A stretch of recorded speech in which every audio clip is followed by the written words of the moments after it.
ई का निहारता हो? कहाँ खोयल बड़ा गंगू?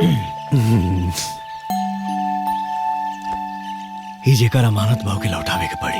देखा गंगू, लॉकेट में लड़की के फोटो के साथ साथ बाबा विश्वनाथ के भी फोटो बा।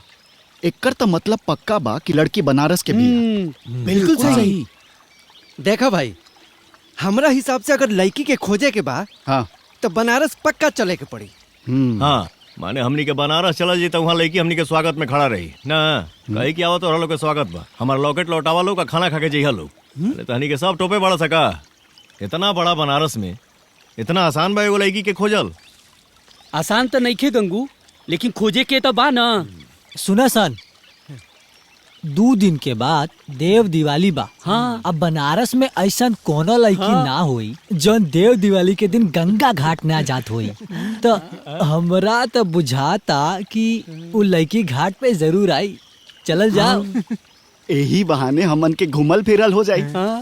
हाँ, तो बनारस के जाए का प्लान पक्का ना? पक्का। का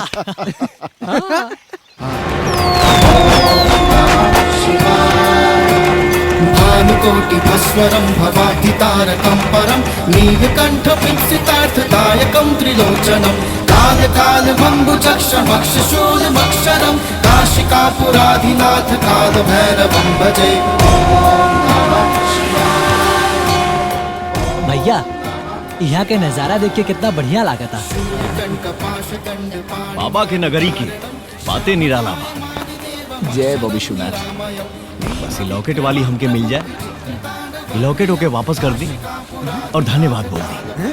अरे तो वो ताहरा के धन्यवाद बोली कि तू ओकरा के बोल? हम बोला काहे कि लॉकेट की वजह से इतना सुंदर नजारा देखे के मिला था। अरे वाह, चला चला चला चला खोजा जा। चला चला।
का भइल भैया, वो मिलल कि ना मिलल?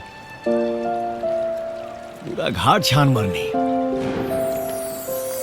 बनारस के हर लड़की नजर आई, बाकी लॉकेट वाली कहीं ना। ए भाई, तोहरा लॉकेट वाली लड़की मिले चाहे मत मिले, लेकिन हमरा बनारस वाला ट्रिप में बहुत मजा आई। गंगू, देखा पूरा घाट खोजल गई, लेकिन वो लड़की कहीं ना मिलल। हमने एक काम करल जाओ, बाहर जाके देखल जाओ, शायद वो लड़की मिल जाए। ए भाई, चलो कुछ खा भी लिहल जाई और लस्सी पियल जाई। लस्सी बाहर और अंदर ढूंढे का का मतलब बा यार? हवा में तीर मारल जाई। पता जब घाट पे ना चलल तो बाहर का चली? अरे यार गंगू, चला घरे चलल जाओ।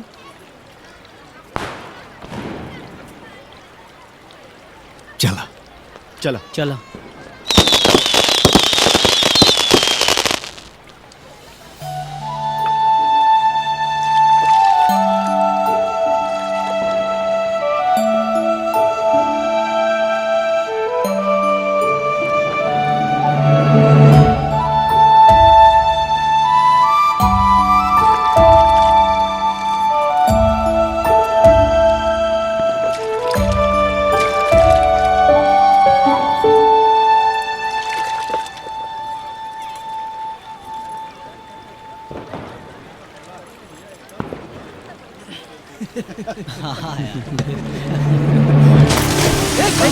गंगू, क्या करता?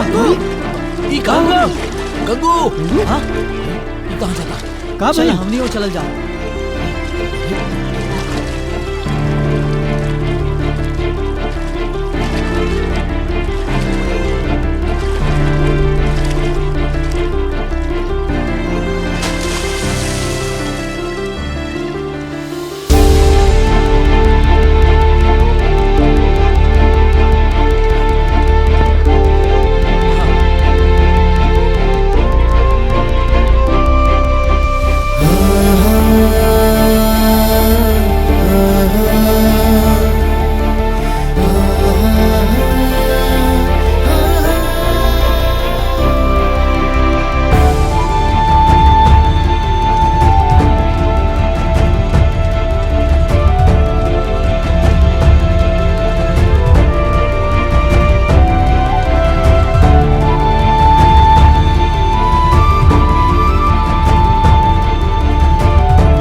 बाबू, ए बाबू,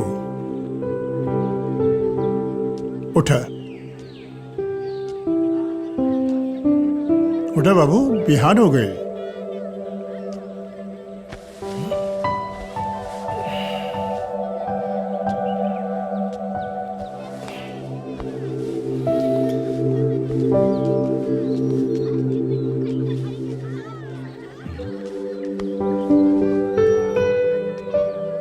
बाबा ये चादर कहीं तो ठंड न लग जाए, यही वजह से सरस्वती उड़ा दिली हुई। सरस्वती? हाँ, एगो दुखियारी बा, बरसन से यहाँ रह रहल बा।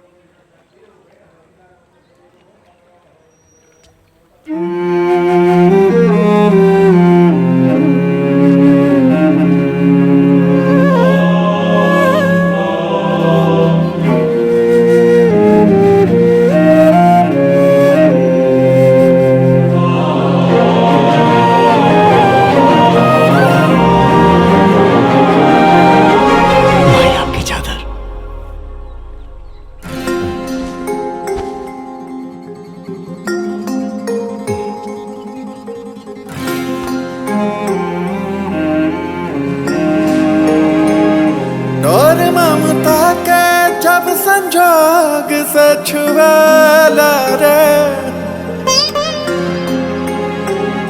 डोर ममता के जब संजोग से छुएला रे, डोर ममता के जब संजोग से छुएला रे।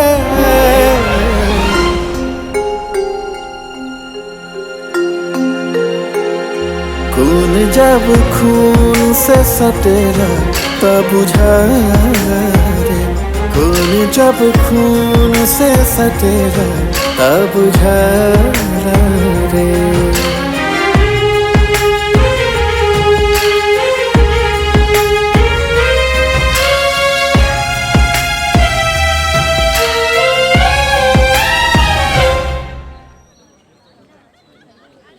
का नाम बा बेटा तोहार?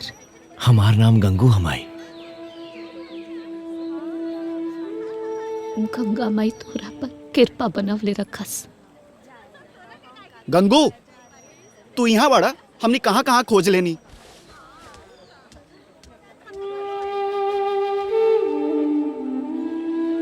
अरे यार गंगू, तोहरा के खोजत खोजत हमनी के कितना परेशान रह ली जा। पता ना कौना गली में छुप गई तू उलाकिट वाली के पीछे। तहरा चक्कर में हमनी के भिखारियन के संगे रात गुजारे के पड़ल। गंगू, सवेरे जब सांड आके पीछे से हमनी के एक ढूई मरला को तब जाके नींद खुलल हा। अरे मिठुआ, महादेव के नगरी है, साढ़ ना नंदी बोल नंदी, ना तो सीधे अपना सिंह से फाड़ दिए। हाँ भैया, नंदी बाबा, नंदी बाबा। हाँ भैया। ए भैया, नंदी बाबा। हाय मिठुआ तो काल शाम से खा पी के बहुत टंच बा, हमनी के भूख से बहुत बुरा हाल बा। चल ना कुछ चाय पानी पियल जा। चल चल चल।